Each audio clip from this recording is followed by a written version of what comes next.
Okay, good afternoon, everyone. Welcome to the FAFSA completion workshop, where we're actually going to do the work here together and have support from our brilliant presenter.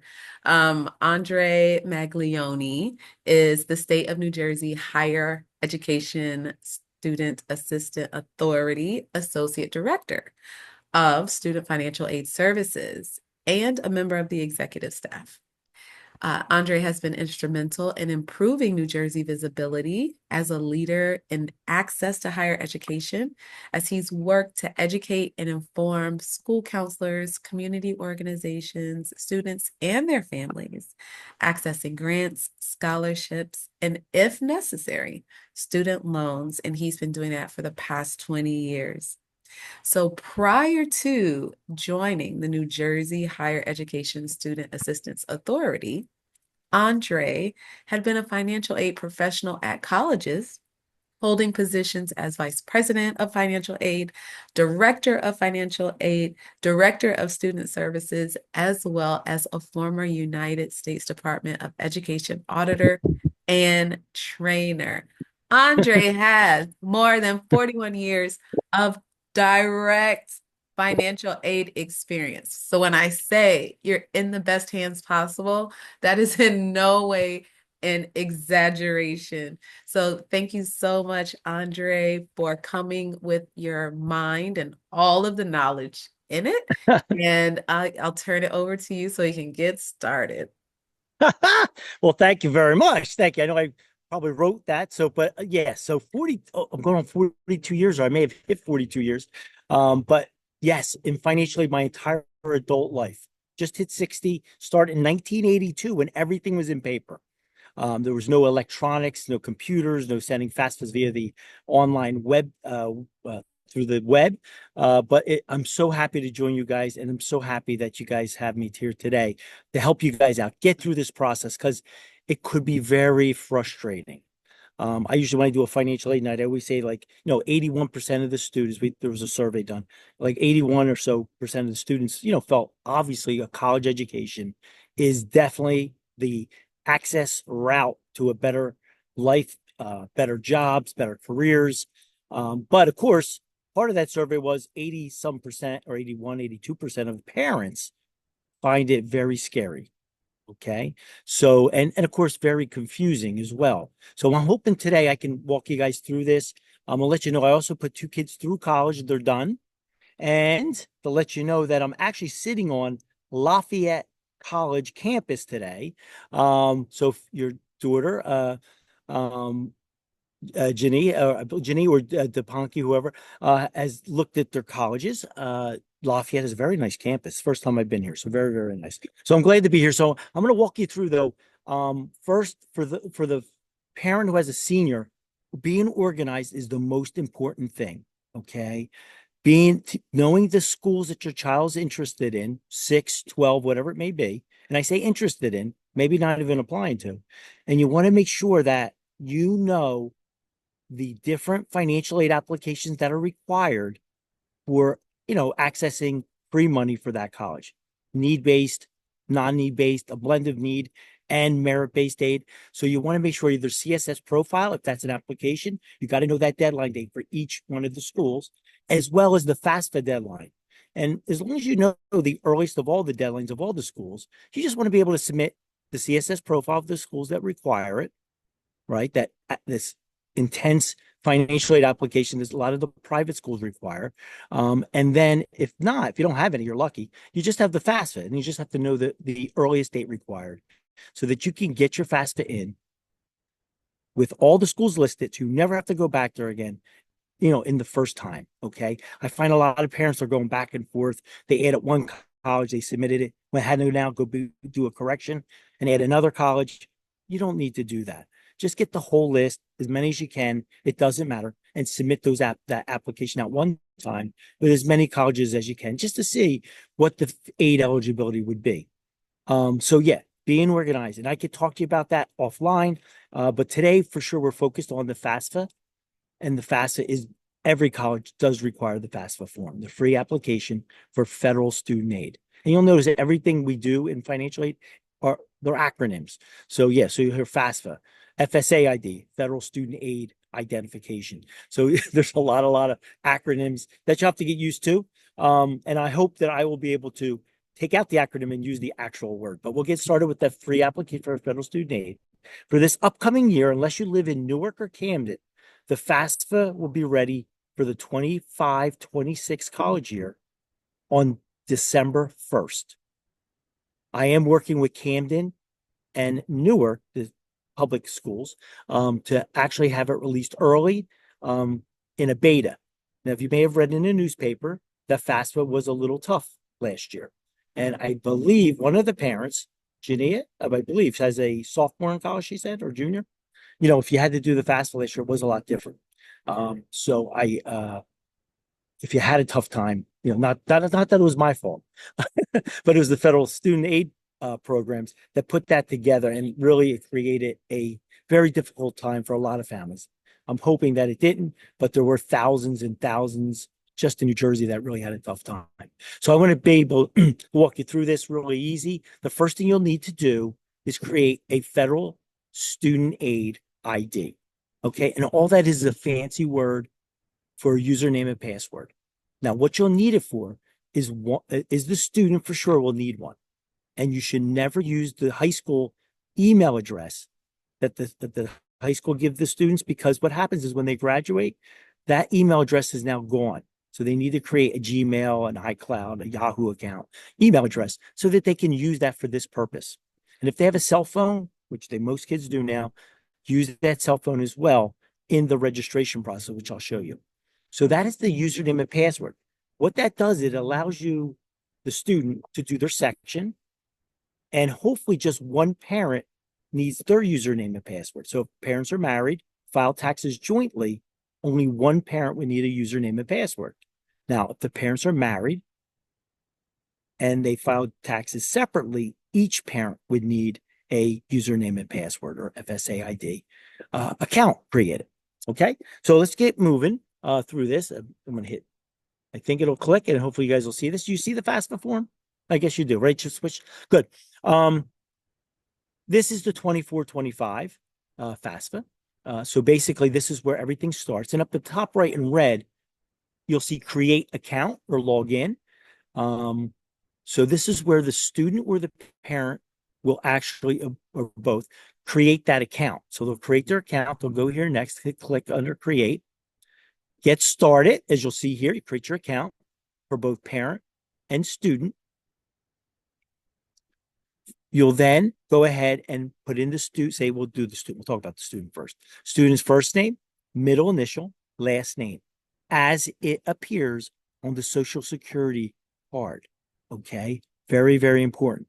Now, I've had some students with names that are too long, right? It'll run out of space for last name. That happened last year in 24-25. If that's the case, I hope that by now they've extended the field. They told us they were going to extend the field for some families. So I'm hoping that is in place now, but if not, hopefully in the next few weeks it will be.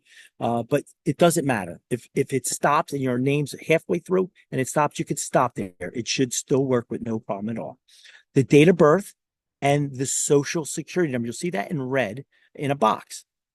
The social security number is obviously the number that's on the social security card. But if you're a parent doing this, and say you're an undocumented parent, but the student has a social security number, remember the parent has to create one too. If they don't have a social security number, they'll just click that box and indicate that. But if we're going to assume this, obviously the student has to have a social security number to do a FAFSA, the free application. So we're going to put in that social security number. The next one is, got the first name, last name, date of birth, but I just want to show you, see how this works in red. I don't have a social security number. That would only be for a parent, say with an ITIN number, who have been here undocumented. So they would be able to click not. I'm going to show you that if you have a social security number, it's so much easier for the person. So here it is, this case or this example, continue without one. And then basically it's the same for everybody. Create the username, put in an email address. Now remember, say mom is creating her account, student is creating their account separately. They can't share the same email address. Every email address in this system is unique. Okay. So you got those username you created, email address you can put in and confirm, and then the password creation. Done. Hit continue. They'll put in the mailing address. And really, this is uh for everybody. Now, remember, this address could change. Some parents I've noticed have been moving after students graduate. That's okay. You can always update this at any time. So you have the mailing address. You want to indicate and put in, say, the student's cell phone number. And once we do that, we will then go to the next screen in this account creation. Now, I got to be honest with you, it's not as easy as creating, say, an Amazon or a Walmart account, but because what happens is if a student has a social security number, once we have all this done, it's going to go out in a couple days and match with the Social Security Administration, and then the student would get an email address, an email from them saying that your account matched. You did a good job entering your name, date of birth, and social security number. Everything matched. You guys are okay. And of course, that would be the same thing for a parent with a social security number. So here's just basically in this step 4 or 7.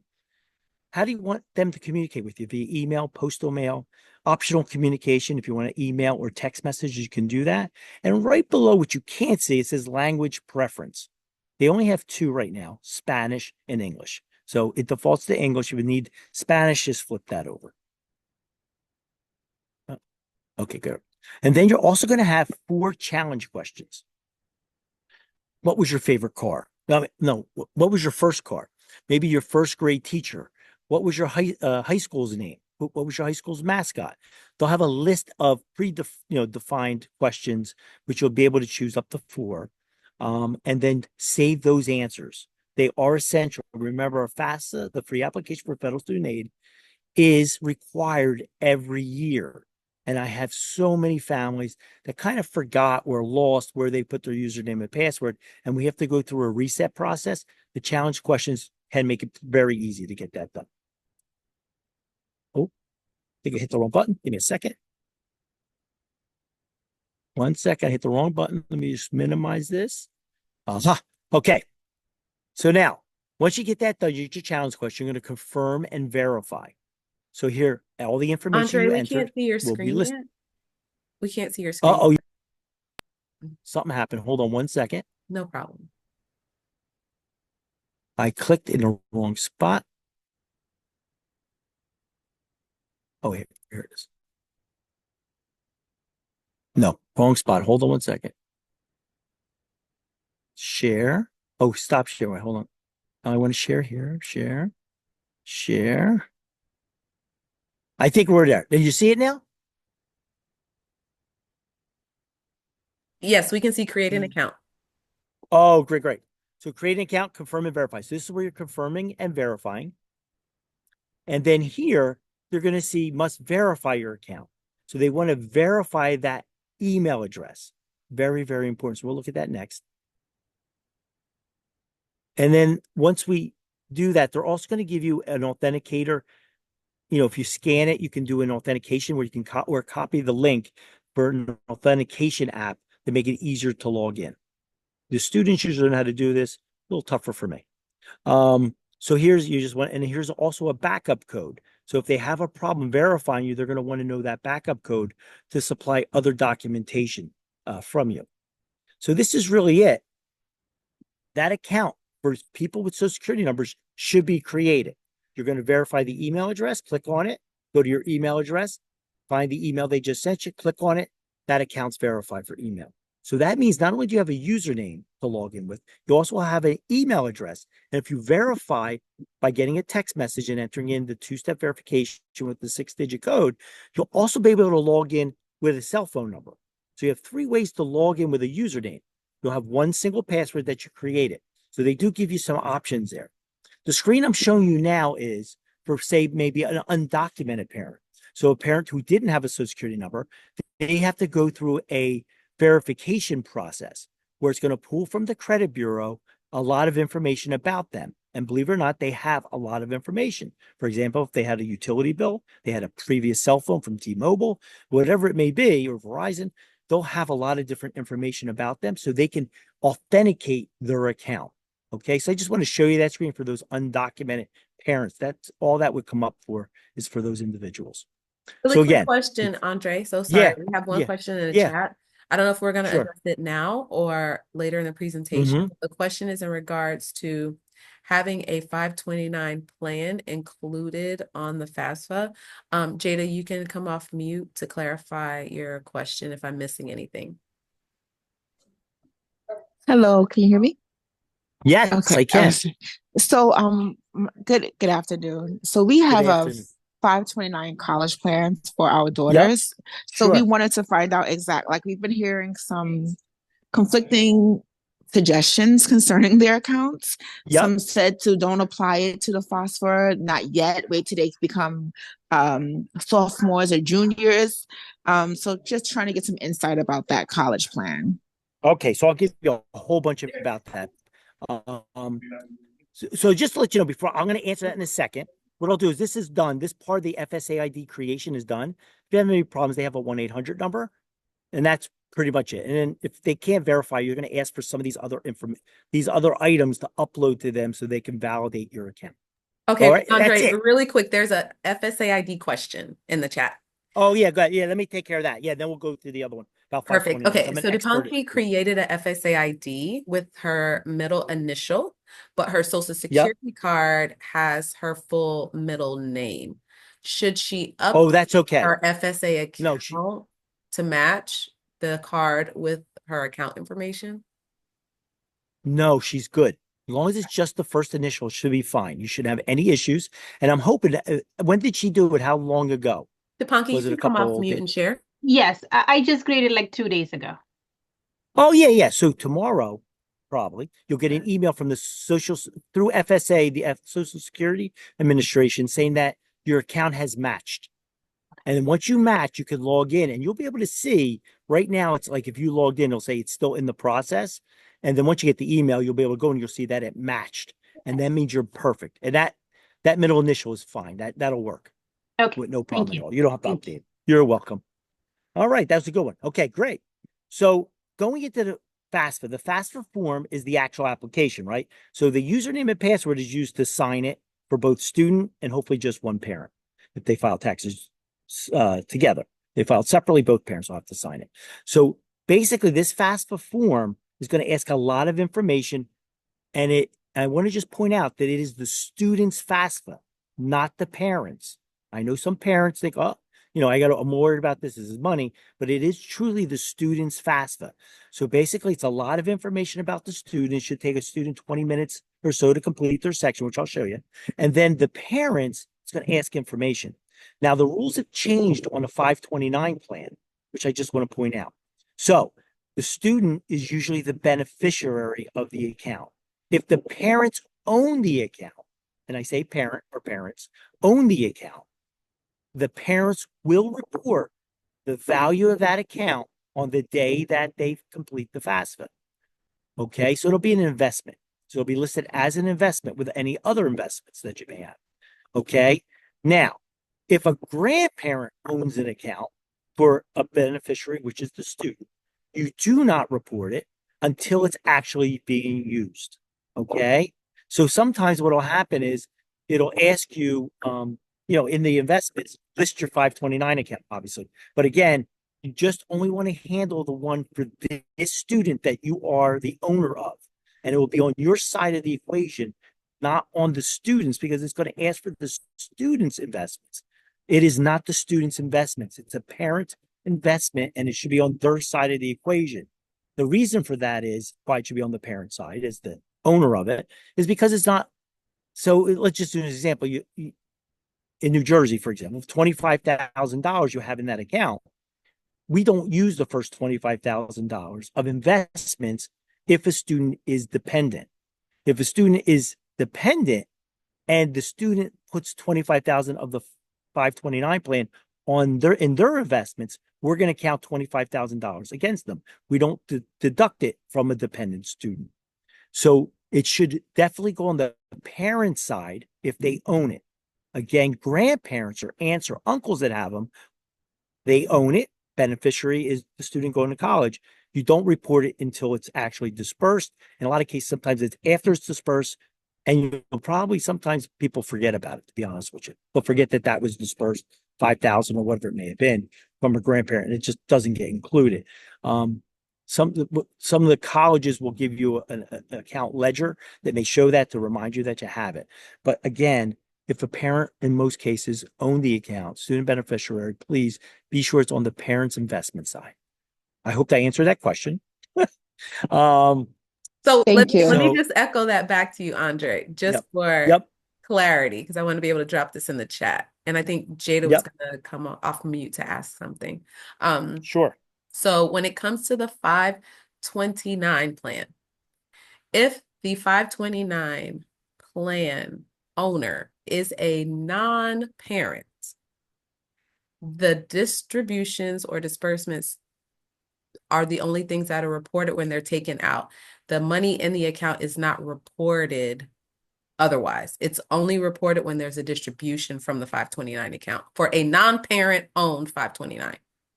That is correct. Yes. And now for a parent owned, it's the whole value. And I did mention other children, right? If Jada has 3 younger children that have accounts, you do not include them. Okay. Do not include those accounts. Only the one child that's going to college, because some parents would include them all. So the rules kind of clarified and said, hey, don't include all your kids' accounts, just the one that's going to college. How'd we do? We get it? Jada, we good? Yes, that was Good. good. Yes, thank you. You're So welcome. And, so and just just so you know, Jada, the rules did change a little bit. So yeah. that's why I just want to go over that for you. So So like when you say disperse, we tell the college how to do the disbursement. oh yeah. Each one's different. Like my kids, we had Fidelity. I forget what we had. It was a Illinois based 529 at the time, even though I was a New Hmm. Jersey resident. And basically what I did was I reached out to them at the 529, sent them the bill and how much I wanted to cover of that bill. And then they would get the money directly to the college. Okay, The reason why I wanted to go not to me, I did not want it to come to me because I don't want the IRS asking me what did I use it for. right. I wanted to go straight to the college, no questions asked. I went to pay the bill. You'll see it posted onto the bill from a Illinois college savings plan. So IRS would never bother me and say I dispersed that, put it in my own account, and then won't ask me what I spent it on. They'll know for sure that it was right to the college. If Thank you that for makes that. sense. Yes, You're perfect welcome. sense. Thank you, thank you. You're welcome. Now each one's different a little bit. Some might require a bill, some may not even require a bill. They may just say, well, how much would you like dispersed to the college? Just give them they'll just ask for the address, the student account number, and then they'll send a check or wire the funds to that college for that person. So each one's a little bit different. So you can always check with them to see. All right. So here's where the FAFSA starts. So now that the student has logged in, I just want to, this is it. This is where you get started. This is the first one. You can also edit an existing one that you started, saved. But this is it. Now, what you'll see here, this is 24, 25. They have not released 25, 26. I do have a beta version of it because I'm busy testing that for them. But they asked not to share that quite yet. But guess what? It looks just like what I'm going to show you here, 24, 25 FAFSA form. Except for the dates have changed, right? So for 25, 26, it'll show. So here we go. Start a new form. Right here is where someone will log in, right? Because we have 2 different accounts probably. One for the student and one for, say, mom or dad, whatever. So if mom logs in, is fine. It will work. So say if mom logs in, this is mom's username and password. The next page, look at this. It asks who just logged in really and who's starting the FAFSA form. And this is where sometimes it messes up. See where it says student? So let's just assume mom logged in with her username and password, but then said student. When that FAFSA gets processed, it's going to be at my office and at the colleges showing that mom is the student. Okay. So we want to be very careful here that say if mom uses her username and password, she wants to move over and make that she's starting the form as the parent. If the student logs in with their username and password, they're the student. They're doing their section. The FAFSA now is kind of has a wall between it. Students can't see the parents' information, and parents can't see the students' information.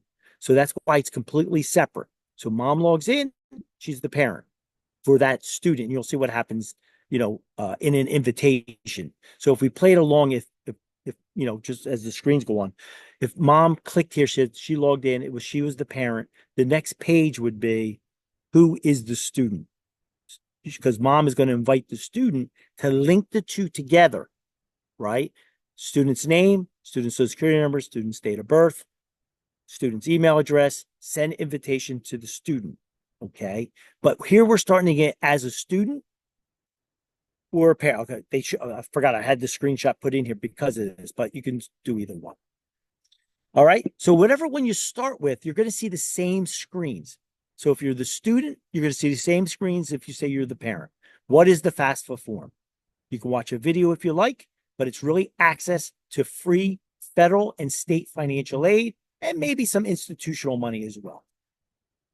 They're going to tell you about who contributors are. And I call them information contributors. I put the word information in there because to me, contributor sounds like they're contributing money out of their pocket to pay for college. You might have to if a parent, but guess what? You're just providing information to determine eligibility right now. It also lets you know you might need your tax returns. If you get any child support received from a previous marriage, current balances of cash savings and checking accounts, and look at the last one, their net worth of investments, business, and farm. Okay. They're the items that a parent will probably need. Okay. But right here, if the student has those two, they will ask about that, but usually students don't. But this is the student's onboarding, which actually looks just like the parent's onboarding. All right. In this case, student single, what to expect. They'll tell you what to expect. There's a little video now. After submitting the FAFSA, there's a little video now in the 25-26 year, but it'll just give you a little bit of more information. Next is student identity. It's going to load in because we logged in as the student. We click the student button that the student's doing the FAFSA, their section first. Student's name is Raya Tran, date of birth 5/5/1995, social security number, blah, blah, blah. They blank that out, show the last 4 digits, and the mobile phone number. That's all preloaded from the account, the FSA ID again. So, but they do let you change the address because a lot of people do happen to move. So if you created your FSA ID a couple years ago, child's a sophomore, junior, if you moved, then obviously they'll let you guys change the address. And this is the student's permanent mailing address. Student's state of legal residency. In this case, this example they used in our prototype last year was New York. When they became a New York resident, hopefully you guys are New Jersey residents. I don't know, but if you're New Jersey, obviously put when the date of legal residency started. Here's the most important part: students must give consent so that the federal government and the IRS could talk to each other to pass information back and forth. Once you give consent, it will go out for the student in this case, same as for the parent, go out and pull their IRS data and bring it back. Now some parents will say, well, why do I have to give consent? My child hasn't filed a tax return yet. That's okay. Give consent. They'll go out and tell us that the student is a non-tax filer for that particular year. So for 24-25, they're looking at the 22 tax year. If it's 25-26 financially, they're looking at the 23 pool from the IRS for the student. And again, give consent. Student does not give consent, they receive no federal or state aid at all. So they have to really give consent. That's the reason why you're filling this out. So just make sure that's done. So here it is. There's the second page of all that wall words they had just to prove to give consent. And that's the student. That would be identical for the parent as well. Personal circumstances now about the student. They're going to ask about information about the student. And here's where that's single, married, remarried of a student. Remember, students could be remarried, but there could be older students, 30, 40 years old, going back to college. So just remember, yes, if your child is a high school senior right now, they'll be filling out the 25-26 FAFSA. Most likely they are single. They're not widowed. And they'll be usually their first year freshmen. I do have some students who complete college credits while they're in high school, and that's fine. And some of the students will actually get credit or get an associate degree from the community college while they're in high school. If they're being accepted as a junior at a four-year institution, and they know that in advance, that's fine. They can select that, the third one down. But generally, it's a first-year freshman should be perfect because let the college, it doesn't make any difference for eligibility pretty much. Whatever one you pick, it just actually assigns a different level for the financial aid office to pick for a student loan if it's needed. I do want to mention, though, the one where it says college graduate professional, a lot of students are accepted into a 5-year or 6-year master's program. Even though they're accepted into that, they should always be either a first year freshman, second year sophomore, or junior or senior. You are not in a master's program until they officially bring you into that program after you complete your undergraduate credits and requirements. Once you, and the parents there, if you know that you have your undergraduate degree and you want to go to graduate school, once you click that checkbox, you get no free need-based aid from federal or state. So we want to make sure they stay in that first three, the top three. Anywhere in there is fine. You guys should be good. At least make sure that you determine your eligibility. Personal circumstances. This is dependency status. So I'm just going to go through these real quick. Students are not usually in the active duty of the U.S. Armed Forces. You don't have to check that box. Students generally are not veterans of the U.S. Armed Forces. Leave that one blank. The student has children that they support more than 50% in the given year. Generally not. Even if the student has a child in their high school years, mom and dad are probably, in most cases, in my experience for 40 some years, the students don't support the child. The grandparents actually support the child, or they get state benefits, which they're not supporting the child. The state is providing support for the child. So they really can't click that one. But these are the next four that we have to focus on. I want to start with the three. At any time since the student turned 13, were they ever an orphan, where both biological parents or adoptive parents have passed away? Have they ever been a ward of the court? Have they ever been in foster care? Okay.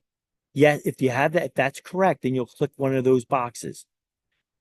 If that's the case, perfect. You got one of your boxes clicked. Now, there's another question, which is right after. The student is or was a legally emancipated minor as determined by a court in their state. We don't have that in New Jersey. There's no such thing. Does not exist. We will have some situations where students have police reports. There's been abandonment, abuse.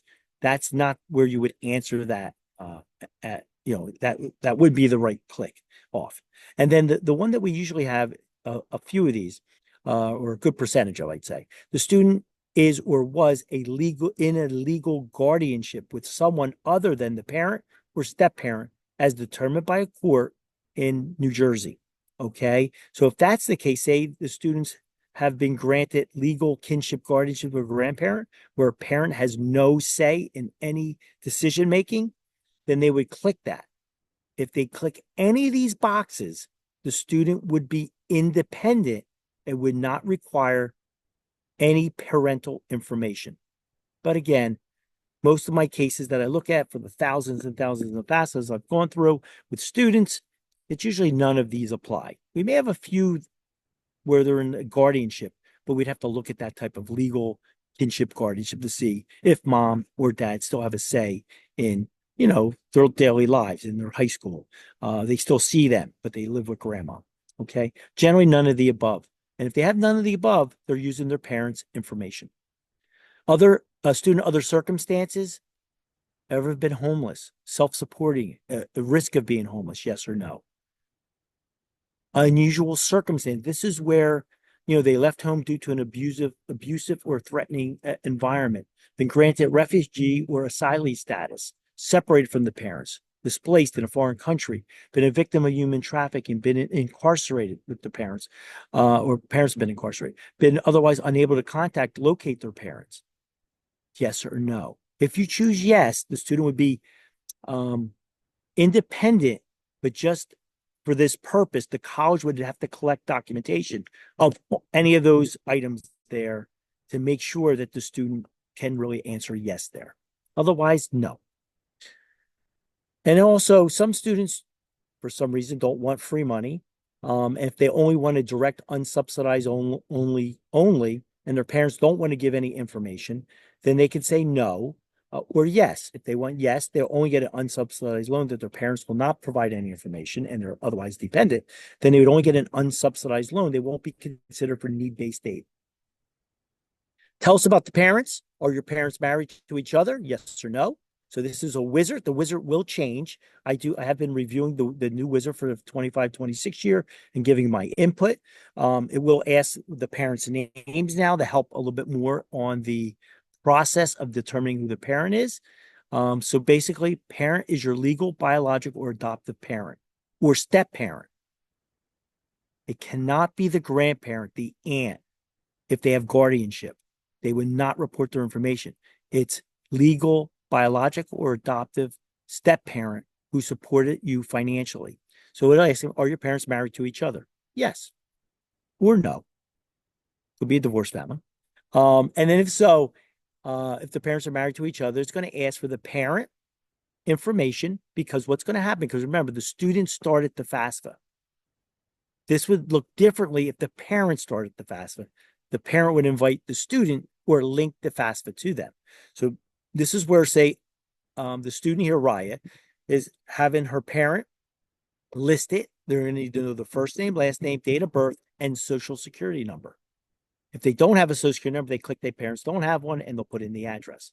They're also going to put an email address for that parent because the invite's going to go to them. If the parents are married, I want you to notice these parents were married. Under parent spouse, if you can see that, the second box to the left screen, it says optional.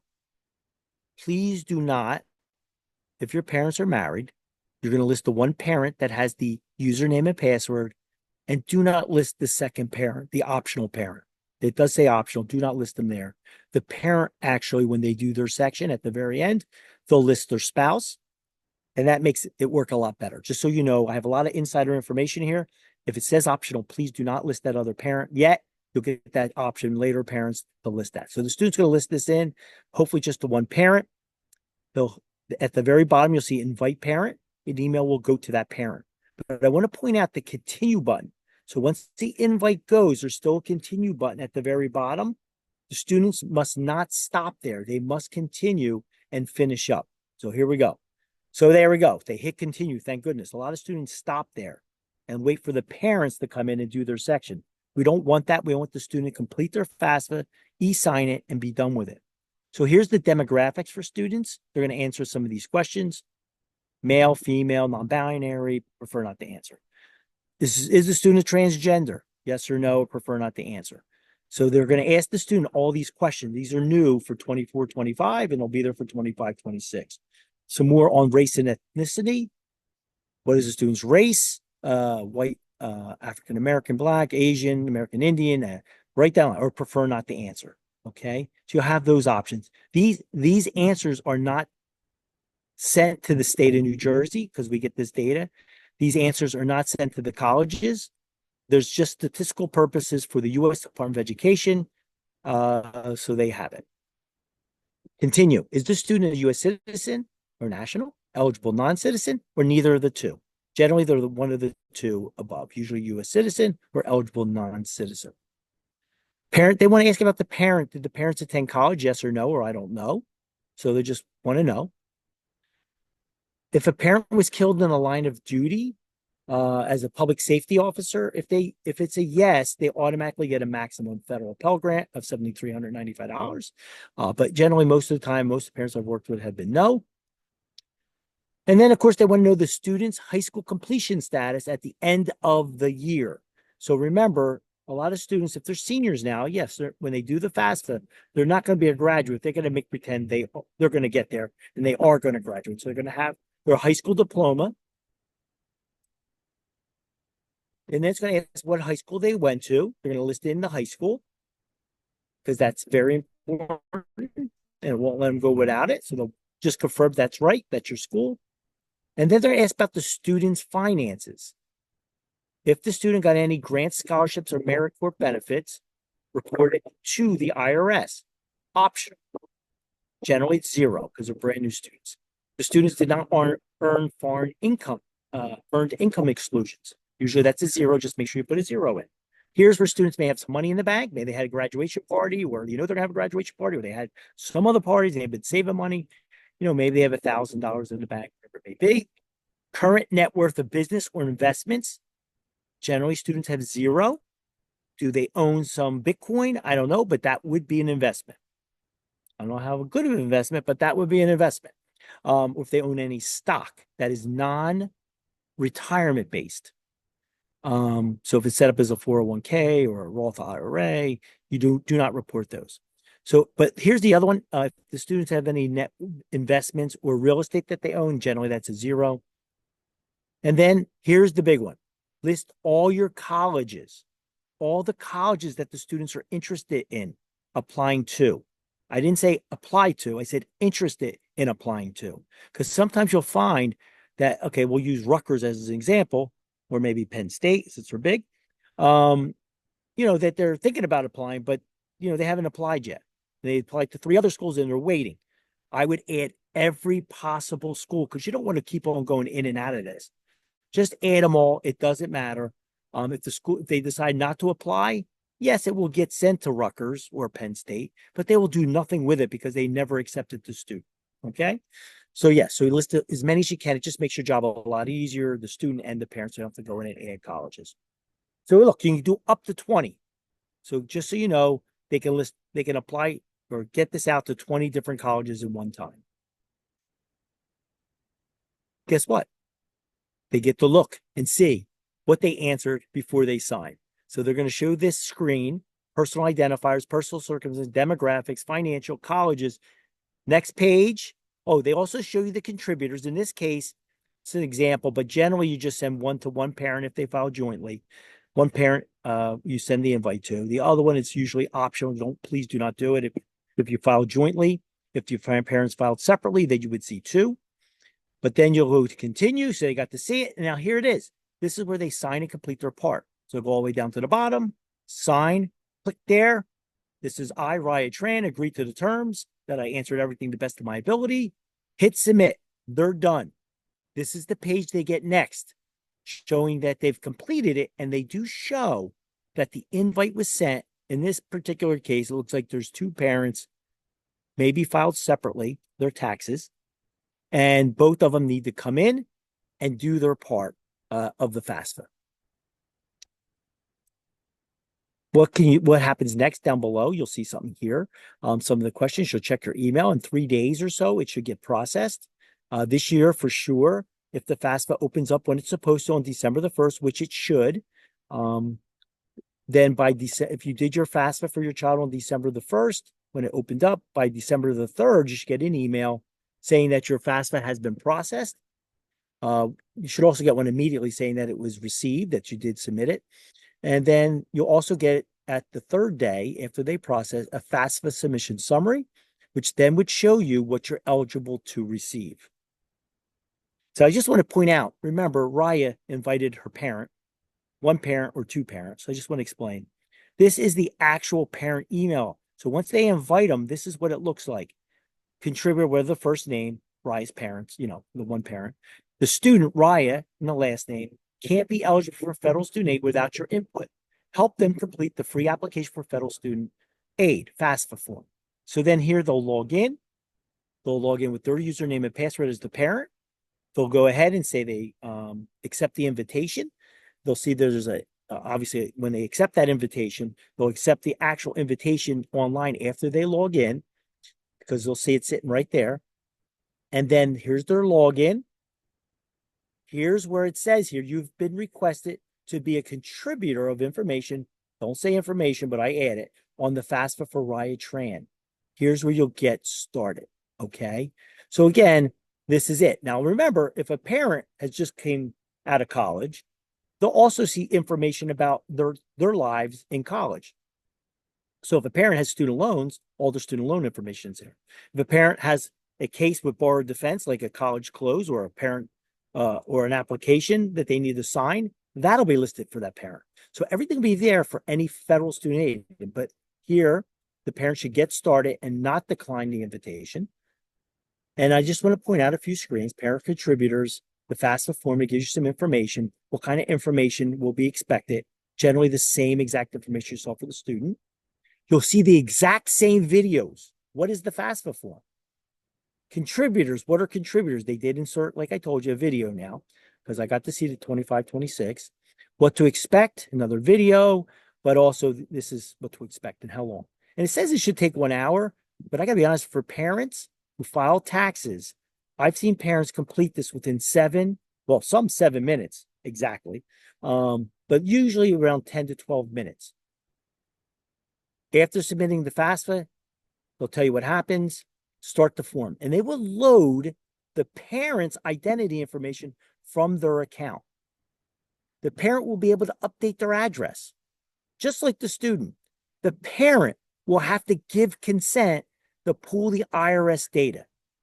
Now, I've had some parents not to give consent. If the parents don't give consent, but the students do, the student will not be eligible for any need-based aid from the state of New Jersey or the federal government until the parent gives consent. Okay, so the student will be blocked. They'd only get a student loan, an unsubsidized student loan. And that's where the parent will approve the consent.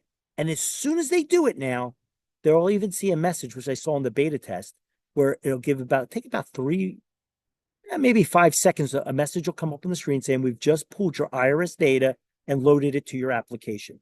Parents will not be able to see what they imported from the IRS. It is invisible to all except for the colleges and the state of New Jersey where we get it, because we have to make determination on aid, just like the colleges do.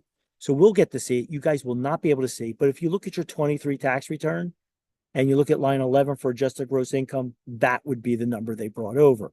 Your taxes would be on line 22 of your federal tax return, those kind of things. So that's the answer they have that they brought over. If you ever get stuck and you want to know what they brought over because you can't believe it, you can always give me a buzz. I'll authenticate you and I'll give you all your information, let you know what they brought over from the IRS.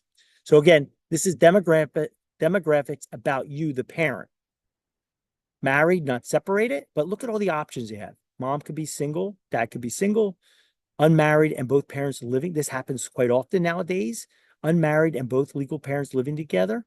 Married, remarried, separated, divorced, widowed. A lot of options, okay? And they all mean a little different. But for married, filing jointly, for example, they're going to ask if you, in a couple screens later, if they file jointly. But they're going to ask next is parents' state of legal residency. When did the parent become a legal resident of New Jersey? Okay. When did they move here? Usually, it takes, if you're here for 60 days, that's usually residency. You should get a driver's license. 1 year residency would also grant you access to our state grants. Less than 1 year, you'd have to wait until that 1 year expires. Whew, okay. Parents' finances. Now, remember, it brought over just about everything. Okay. But they do want to know about this, because if they come up with a non-tax filer, they're going to ask, did you get an earned income tax credit, a federal housing assistance, free or reduced lunches, Medicaid, refundable credit for coverage under a qualified QHP program, SNAP, SSI, temporary assistance for needy families, special, WIC funds. If you got any of these, please check any of those off. If it's none, it's none. Parents' filing status. Did or will the parents file, in this case, the 22 tax return? Because remember, we're doing 24, 25. We're doing 25, 26. It would say 25, 26 form on the top. And it'll ask if they file a 23 joint tax return. And because they were married, it asked. In this case, yes, this is great, because there's just one parent would have to do this. So yes, they filed a joint tax return. They're going to ask if the family size is different than what's on your exemptions on your federal tax return. Let's just say, the mom is an aunt as well, and the child for the sister you know, is now living with you and you're claiming them as an exemption and they're your family size, it may be different, okay, than what you actually claimed in 2023 on your federal tax return. So it gives you an opportunity to change that. If you want to add an extra person, you could do so. And also ask you for the number in college. In this case, 1. Could be 2, could be 3. Just to let you know, the federal government no longer uses the number in college in their equation to figure out who's eligible. But in this case, 1, the state of New Jersey uses it, the state of New York, California, and so on. Parents 2022 tax return information. Did the parents receive an earned income tax credit? No, yes, to get an earned income tax credit. The amount of college grant, scholarship, merit court, same as the student had these same questions in foreign earned income tax.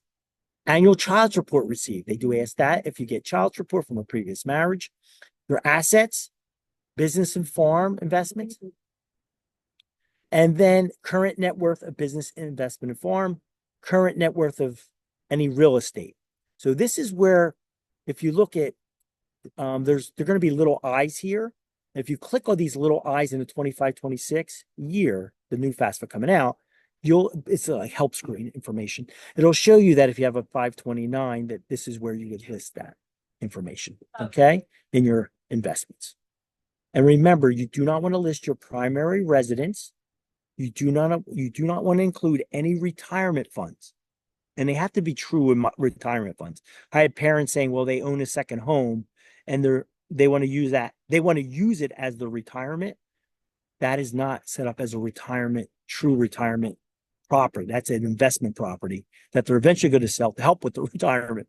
But so it'll be a 401k, a Roth IRA, anything that is truly a retirement account that do not include. So again, real estate, other real estate, you would have to figure out the value of that real estate and businesses. So if you have a business, let's say it's 3 people, you have a plumbing business, you have 3 trucks, dad's the owner of that company. You guys are gonna have to figure out the value of the business, subtract the debt. That would be the business value. Same as a rental property. So you'll look at the value as of today on Zillow, for example. So subtract out any bank debt, and that would be the value of that business. Okay, quick Then question. here's that. I'm Yeah, so go sorry, ahead. Andre. 2 questions. Yeah, it's One, good. Go ahead. Yeah, sure. Dipanki wants to know, is the tax information for parents brought over to the application immediately, or is there a waiting period between It's the time that the information is added and the time that the tax information is brought over to the application?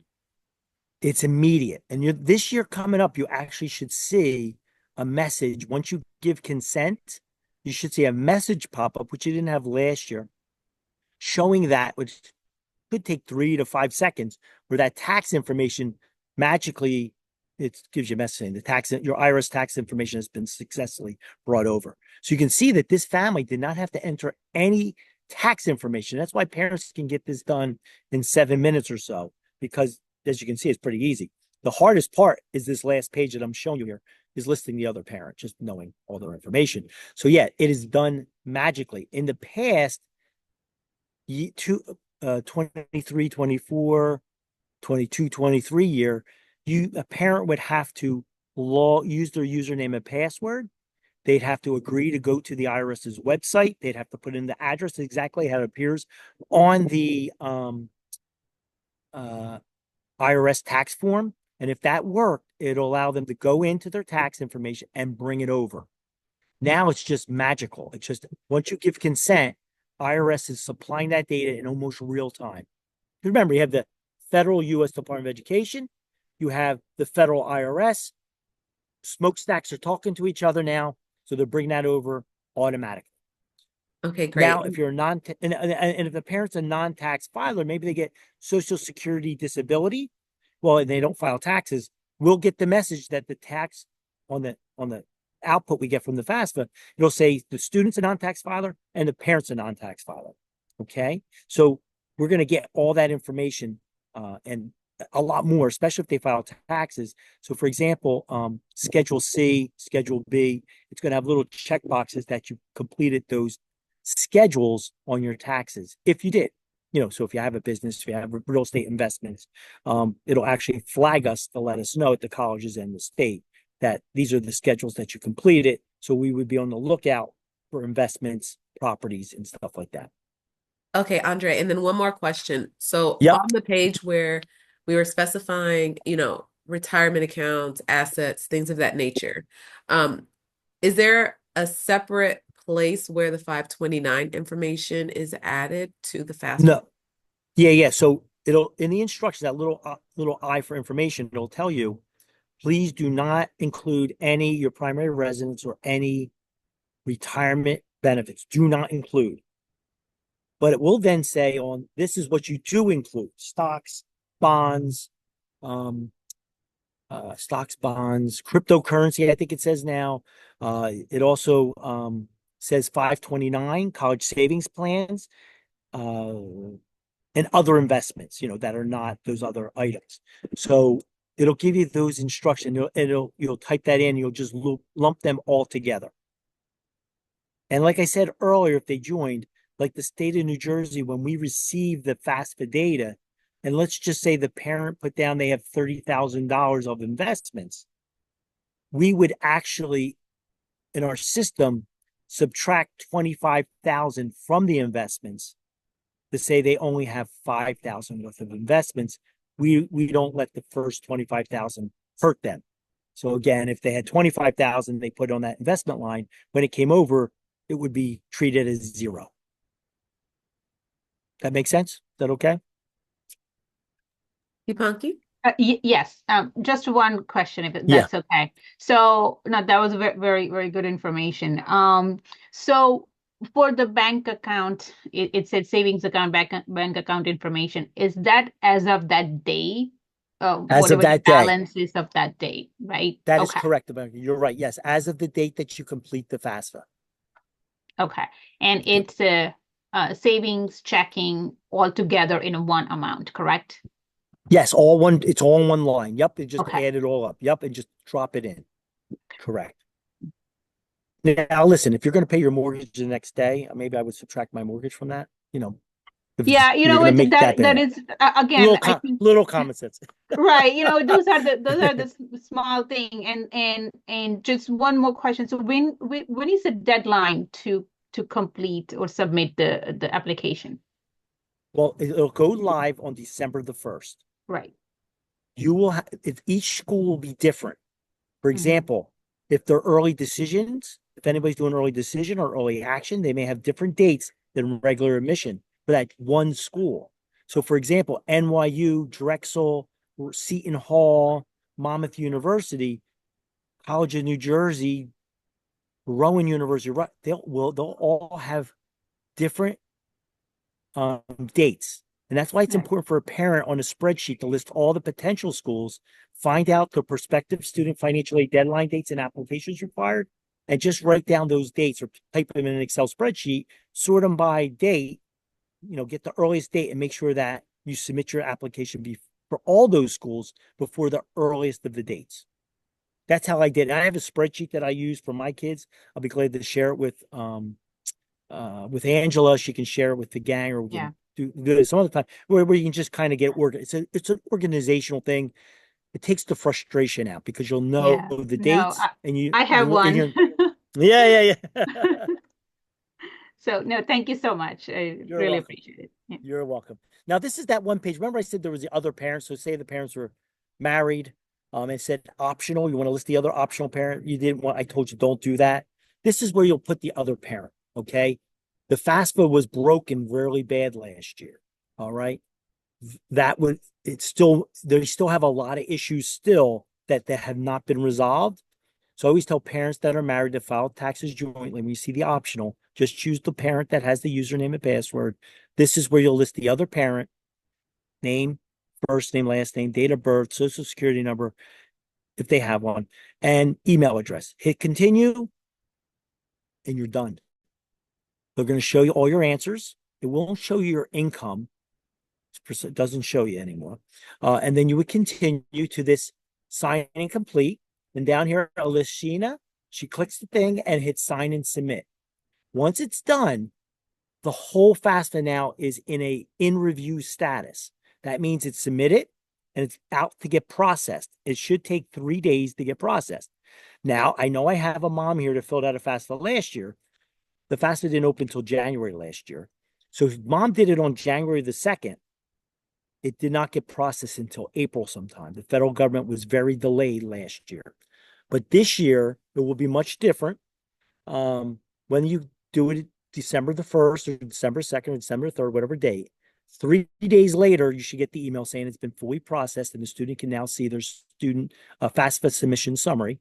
So they'll log in and they'll get to see what they're eligible for. But remember, that's only for federal student aid. Then the state of New Jersey, if you're going to think about going to school in New Jersey, we have an application. We'll email them at the email address on the FAFSA form to say, listen, we received your FAFSA.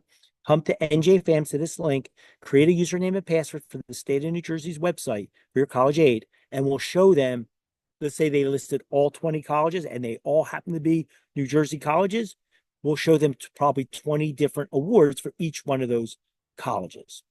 Okay. And they're estimated awards until everything gets locked down for the year. For example, the state of New Jersey doesn't know until the state budget what the tuition aid grant awards will be. If there's any program changes or any higher grants. So they're always estimates until the governor passes the budget for the state. And even the federal government, they sometimes have the estimated Pell Grant at $73.95, and they may get a bump up to $7,500. So it'll be an estimated Pell Grant if you're eligible. That's how that would work. And you're done. That's the FAFSA submission summary. The student will get notified. Student logs in. It'll show that the parents have done everything they needed to do. Now, also, this is what the summary looks like after it's been processed. In this case, this student got a Pell Grant of $4,556. They also, this is not correct, but they get $5,500 as a freshman. This is just a sample. I don't know why they didn't put the right amount there, but federal direct loans where a student can borrow can get $5,500 the first year, $6,500 the second year, $7,500 the third and fourth years. Okay. And that's everything. And it does show you your student aid index number. That's the number that's calculated. I wanted to share that with you. So that's what the FAFSA is doing. It's calculating an SAI, the student aid index number. And that's the number we use to determine Pell Grant eligibility. And there's 3 ways to get a Pell Grant now. So it's a little different than it used to be years ago. In the old days, prior to 24-25 year, last year, you only had one way to get a federal Pell Grant. Now you have 3 different ways. One is get an SAI and do the math, which I do. And then, or there's a very simple way of figuring it out. Your adjusted gross income, your family size, and then the poverty charts. And if you're below 175% of the poverty level of your adjusted gross income, you get a maximum Pell. If you're 275, over 175, but be lower than 275% of the poverty level, which I have a chart for, you would get a minimum Pell. So there's like 3 different ways. A little complicated, but at least on that summary, though, it does all that for you to give you the highest possible federal Pell Grant. Again, you can always go back and make a correction. So students, once it's processed, can go make a correction when they add a college, which I'm hoping you got all of them done the first time. There's not other really, you can't change your income. You can't change other things. I mean, you can change your address. You can change your email address. You can add colleges, change your high school probably if you made a mistake in entering your high school. But there's really just adding colleges. But if you can get them all listed the first time, 20 of them, up to 20, you don't have to come back ever again. And that's it. Any questions at all? Or, I do want to point out, once you get your FAFSA submission summary, it does, of all the colleges that you selected, for example, George Washington, whatever colleges there, they're going to tell you the graduation rates, the retention rates, the transfer rates, the default rates of student loans. They give you a lot of information about the colleges that were selected. I think that's it. Let me see. Oh, next steps. They do tell you next steps. And obviously, they'll point you to our website at the state of New Jersey if you're a New Jersey resident. If you're a Pennsylvania resident, we'll send you to Pennsylvania's Pennsylvania Higher Education, or New York. If you're a New York resident, New York Higher Education. So we're us at New Jersey Higher Ed. And that's it.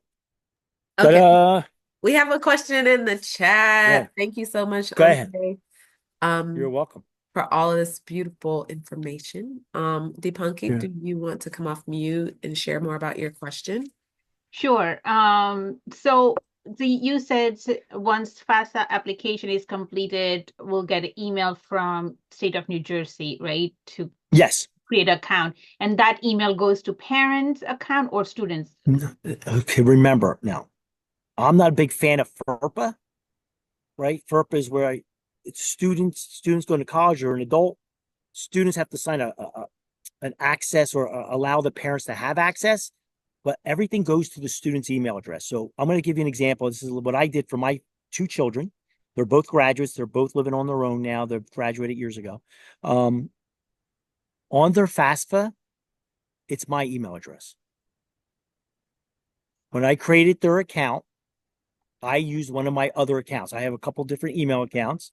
So when I created their FSA ID, the username and password, which they have no idea I did, I went ahead and created it. I used one of my email addresses. When I did the FAFSA and it asked for the student's email address, I used my email address.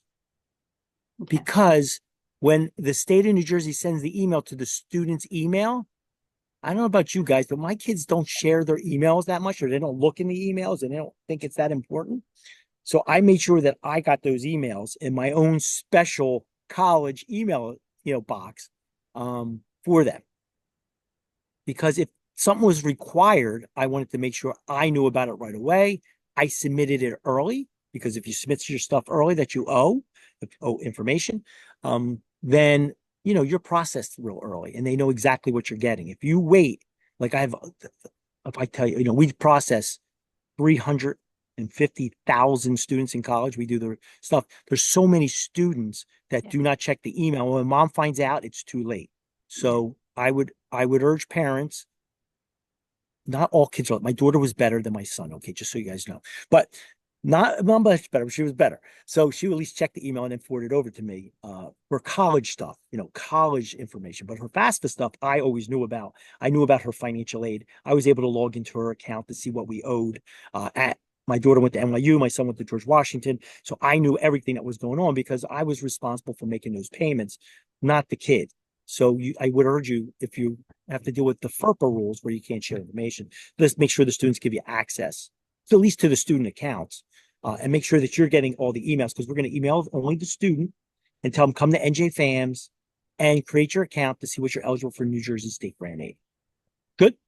Yes, no, We're good? definitely. Yes, we did create a separate email account that we both can Yeah. access. Yeah. That you both can access. It's always good that way, Yeah. I mean, you're going to be on top of it.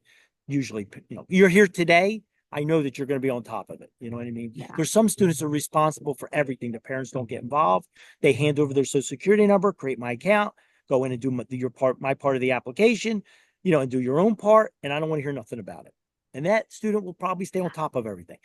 But there's also the parents like me who you call that helicopter parent that I did everything because I wanted to make sure it was done because I was a little, diligent on all that stuff because that's how important it was for those schools. Now, if they were going to a county college, it's $2,600 a semester. Maybe I wouldn't care, but if it's $40,000 a semester, I care a lot.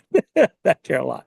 So kind of that way. So all right. So I think I got that answered. I do see another one. Create a joint email to use. Yeah. Okay, that was good. Angela put that up. Yeah. I think that it's good to share the access to the email address with the college stuff. So a lot of kids don't like sharing their grades, their term grades. They don't like the parents to see it. But at least the billing part is always good to see. And they'll give you access. College can give you access to that. Any other questions we have? Yes, I have a question. Say if all right, say if trying to think how to word it. All right, say Okay. right before the FAFSA comes out or comes in, what if Yep. you get, I guess, inheritance from a parent that All right. So passed away? yeah, I mean, it's on the date you complete the FAFSA. So let's just say, and you make sure the inheritance check doesn't get there until the day after you complete the FAFSA. Okay. Okay. You say don't mail it yet. let me scramble and get my FAFSA done. Then you can mail it to me. So they don't have to, Okay. for that year, you don't have to obviously use it because it came after. Right. Obviously you'll Okay. deposit after the date of, because we know the date the FAFSA was submitted. We know it's been processed, all that stuff. So, when you submit in, like if we ask for verification documents and maybe one of them was your tax information, because that may have Uh-huh. had the inheritance in there, we'll know Right. that you can provide proof that it was deposited after the date you submitted the FAFSA. Guess what? We don't care. You know what I mean? Next year we might care because it'll be the next Okay. FAFSA, but at least, for sure. Like I had a parent one time she was going to get remarried in a week. And I said, Hmm. that means we have to get the FAFSA done like today. We don't want to wait till after you get married because then you have to include stepdad's income. Let's Right. try to get it done before you get married. So it's all on that date you do it. So it's always important. That was just a fun example where I had a parent who was going to get remarried the week after. And it's like, whoa, whoa, whoa, we got to hurry up and get this done for your two twin girls, so they get as much free money as they can, at least for the first year. Right. Right. Right. Um. Also, now, will we have any like access to you or someone if we have Yes. questions or? Yes. Oh, yes. Go up to the very top of the chat if you can, if you have access to the chat. Um, Okay. what I could do is hold tight. Watch this. I'm going to go to I'll the copy end. paste it for you, Andre. Oh, you I'll can? copy You and can? paste Oh, it at the great. bottom of the chat. Yeah. Oh, that's perfect. Yeah, they can reach me at any time. I work for the state of New Jersey. It's completely free. What we do, we help. And again, you can use my experience. Two kids in college. I got them through in 4 years, and obviously 42 years in financial aid administration on colleges and at the state of New Jersey in financial aid, helping families. So my job is to get you as much free money as I humanly possibly can to make it as cheap as possible. So you don't have to spend your money, or the Right. students' That's money. Okay. always a good thing. Yeah, That's exactly, really a good exactly. thing because, like, my son is a junior in college, Yep. and like last year or this year, whatever it was, I just feel as if when um it was time to do the FAFSA, it was just like so. I guess it was so much new stuff that they didn't edit Yes. or update or something. Yeah. Because like my Yeah. son entered his information, and then I went to go into my information, and it says completed. I was like, how is it completed? I didn't put nothing in. So You know what I mean? they had a lot. Yeah, yeah, they had a lot of glitches, a lot of Yeah, broken right. pages, a lot of, like, I had a lot of parents, like when I said let the student complete the FAFSA and sign it before the parent starts, because what happened Hmm. was a lot of times parents, after the invite went out, the parents would go do their section before the student Right. completed. And when the parents submitted their section and then went back to do this, finish up the student, it just deleted the parent's signature. So it went out being a Right. reject. So, I mean, and it happened to millions and millions. I mean, I think probably millions of parents that this happened. And so they had to go back in and they had to wait a long time. Luckily this year, it'll be ready on December 1st. You should be able to get it processed in 3 days so you can make a Okay. correction the day after. If there is a mistake, a missing signature, you could do it the day after. But remember, last year, you were stuck in this mess that if any mistakes happen, you had to wait like months before they even let you Right. back in to fix it. Yeah. So Right. you won't have Because that. Yeah. yeah, because Yeah. I went in and like I said, he did his information, and Yeah. then I did my went in to do my parent information, and then it kept saying missing information. So, but it wouldn't allow me to go back in to put the information that was missing. So That's right, then I, because it was already submitted. So you had to wait right, months, probably. You had to wait months right. before you can actually do it. Yep. But you don't want to have that this year, though. You'll be in better shape this year. Okay, because I was wondering, because I was like, okay. And then you wondered, did it get processed? Did it not? Did he get the Yeah, yeah, money? Did it, you yeah, know what I mean? yeah. And the Because, colleges were all messed up too. So we're probably scaring all the parents out there as kids going to college this year. But she really had a bad year. And just so you guys know, I'm one of the 9 individuals, the White House liaison for this problem and federal student aid. We have weekly calls for the last 10 months, I think, trying to Right. fix the FAFSA for this upcoming year because it can happen again, how broken it was. So you did have a once in a lifetime big mess. And then even the colleges had a giant mess. We had a big mess Okay. at the state of New Jersey, but you won't have that this year. You'll be in a lot better spot this year. Okay, yeah, because I was curious. That's why I was like, let me sign up for this call because Yeah. apparently, like when I went to sign in, it didn't accept my ID. Yep. Then because I write everything down, and then I said, now this is the password. This is been the password. Yeah, And then I'm that like, happens a lot. Yeah.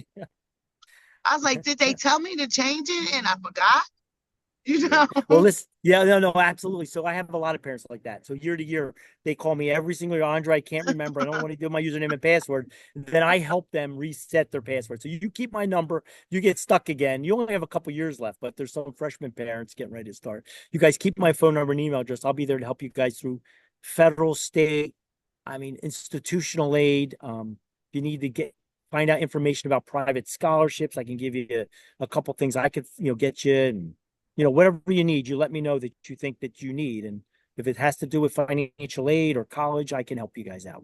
No problem. Oh, definitely. Oh, Yes. definitely. I'm just coming to uh, your phone number 609-588-4618. Yep, that's a direct number. It skips my administrative assistant, goes right into me. Now, if I get leave me a voicemail. Don't worry, no worries. Um, just say who you are, your phone number, what your problem is. I'll call you back usually the same day, if not the Okay. next morning if you call me late. Email me is the best way, like amaglione@hesaa.org and say Okay. emergency. Here's my phone number. I got a quick call about FAFSA, and then I'll get them on my cell phone really fast, and then I can usually wherever I'm at. Like if I'm at, it's like Friday I was at Rutgers, Newark in the morning most of the day. Then I went to Uh, Montclair, and then I was back in the office. But anybody who sent me an email, I was able to call them when I was driving to help them out. So okay, email is great. always the best. Because Email is always the best. Yeah. definitely, because Yeah. I'm going to definitely college Yeah. and whatever else we can get You got it. Well, you let to me make know. the years wonderful. You got it. I thank you for the seminar. Yep, you're welcome. Thank you. Yes. I believe Dipanki has a question or I comment. will be Yeah, go very ahead. quick. I'm sorry. But first of Go all, ahead.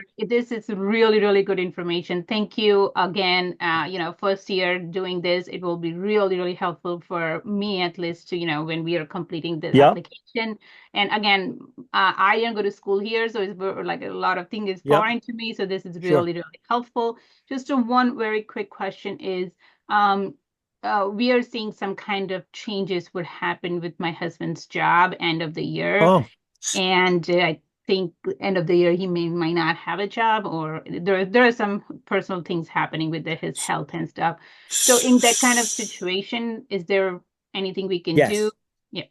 Yes. So that's a very good question. So what happens is the Congress of the United States required every college, and again, they've always had the ability to do this. Like I was a director of financial aid in 1982, 83, 84, 85. We've always had this ability for special circumstances, but a lot of colleges didn't do that. So now they're required to. So what'll happen is, remember, when you file a 25, 26 FAFSA, they're looking at 23 income. If something happened between then, like you look at your line 11 on just a gross income, and it says 100,000, and you think in your 24 taxes are going to be lower, there's a special circumstance review. Once your child's accepted and you know they're going to go to that school, you'll go out to the financial aid page and you'll find a form called special circumstances. Now, you won't find it today for next year, but I got to be honest with you. If you know what's happening and you know they got accepted to say whatever school, you go to their financial aid page today, look under special circumstances. They'll have the 24-25 form. Just download that. That's the information you'll need to fill out. They'll tell you the information you'll need to do to complete and send to them, which all you have to do, if it says they need the 22 tax return or the 23 tax return, just push every date forward. And that's what they're going to do with the new form. So at least you'll be ready to get yours in right away. So that what they'll do is the school, once they collect all that information, if you're the first one in with this, they'll hopefully get it done really, really quick. And then they'll go to the FAFSA and they have a way in that'll allow them to go in and change your income from say 100,000 down to 65,000, what they calculated at with unemployment or whatever. And then once they do that, they change it to FAFSA. We'll get a correction at the state of New Jersey. The college will get a correction, FAFSA number 2, and then they'll process on that. So that's the process. Special circumstance review for projected your income because of years. So yes, and that's how you would do that. Right. No, thank you so much. Really appreciate that. And You're welcome. I'm just gonna drop an example from TCNJ, which is gonna give you Good job. Yep. of what Andre was speaking about. So depending on the school that your student is planning to attend, this will give you just kind of like a what to expect from that page when it's updated for the 25-26 FAFSA. But it just basically goes over the policy that the school has so that you can just kind of think through how you may be eligible so that when the time comes, you may know what specific questions to ask or what next steps to take. Now Angela picked a school because I know I worked there long years ago. But they did pick a school. They're a little more stringent than some other schools. So each school, this is a good point. I'm glad you picked up TCNJ. They're a little stricter, or more restricting than some of the other schools. Some will they'll in a lot of cases, some of them just use, say, the 24 tax information from January to December.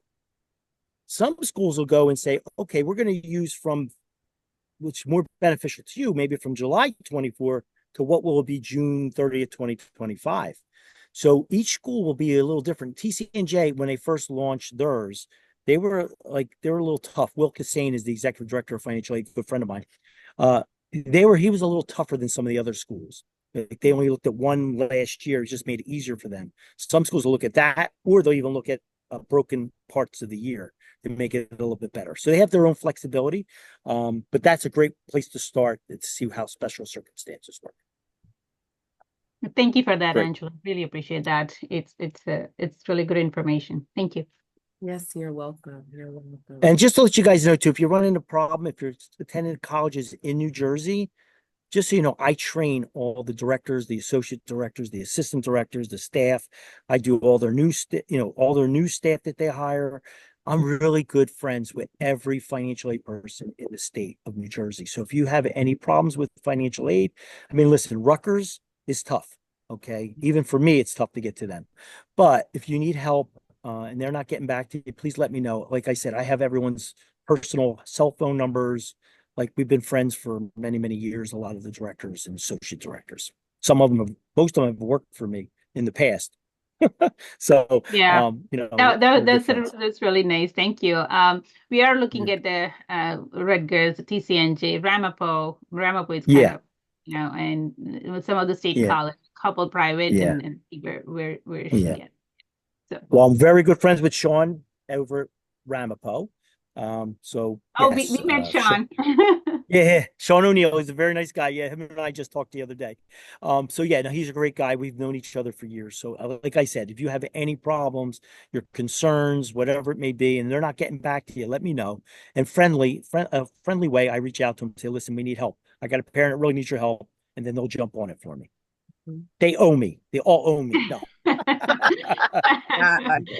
Thank you, Andre. Thank you for using it for us. Yeah. For sure. Andre, really quickly. So the new requirement for high school graduation, can you just do like a 5-minute overview of because I don't sure. Fully aware. Yeah. It's just so you know. So right now, and I've been training about 1,200 high school counselors across the state.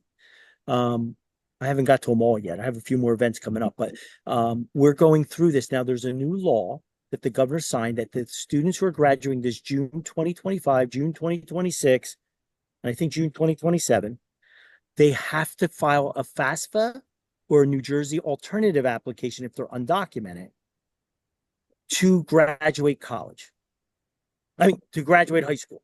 All right. So they have to complete a FAFSA, submit it, or if they're undocumented students, then they would do a New Jersey alternative app. So one of those two applications, they must get that done.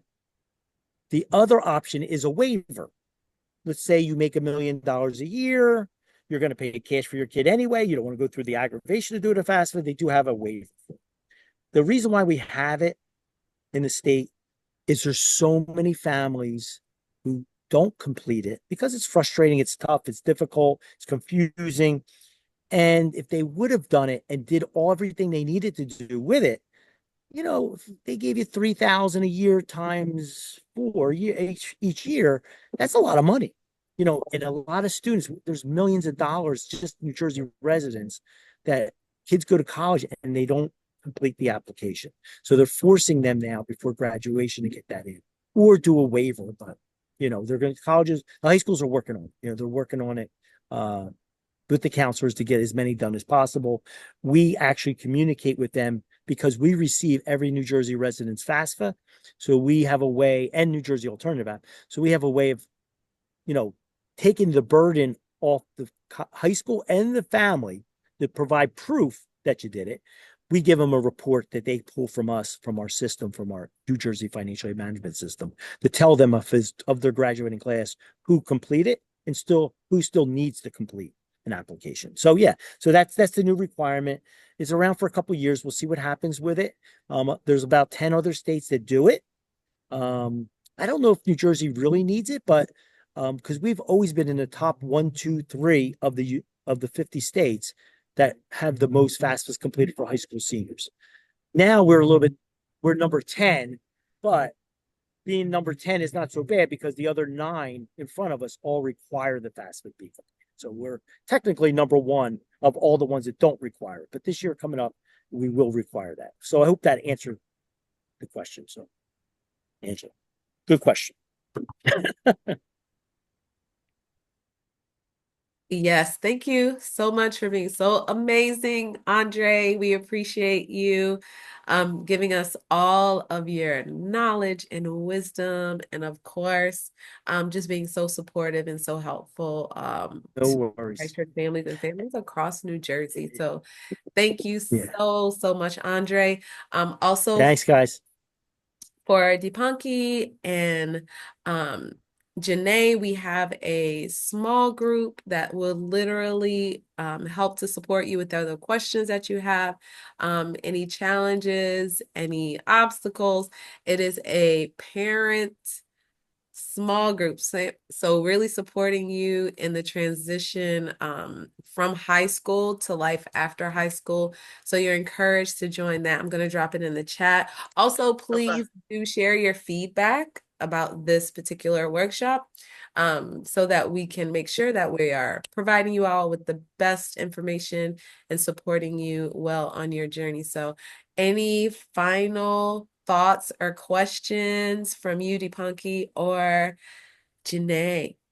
Oh, Angel, just real quick, Angel, I'll share Yeah. this presentation with you, the Perfect. step-by-step. Thank So I'll you share so that much. with you, just so you know. So you Thank can you, share with Andre. everybody. And you Okay? That all was will my receive that question, as so well. thank you. You're going to get the slides and the recording. You Okay, got it, good. guys. Yes. Have a great one, guys. You Thank Thank you so too. you much. Thank so much, you. Andre. Have a great You're day, welcome, guys. ladies. Bye See you. bye. Take You care. Take too. care. Bye-bye. Bye-bye. Bye-bye now.